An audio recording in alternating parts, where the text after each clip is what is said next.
Hello everyone, দেখো আজকের recipe দই কাতলা। চলো দই কাতলার রেসিপিটা তোমাদের সাথে শেয়ার করা যাক।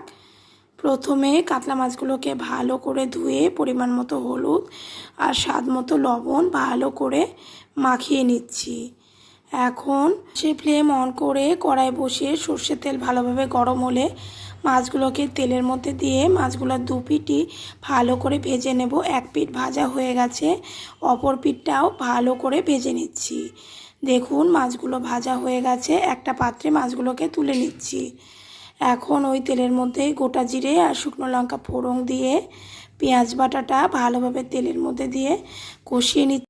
এর মধ্যে জিরে আদা কাঁচা লঙ্কা বাটা দিয়ে ভালোভাবে মশলাটাকে কষিয়ে নিয়ে পরিমাণ মতো হলুদ আর লবণ দিয়ে অল্প একটু জল দিয়ে দিচ্ছি, যাতে মশলাটা কড়াইয়ের গায়ে লেগে না যায়।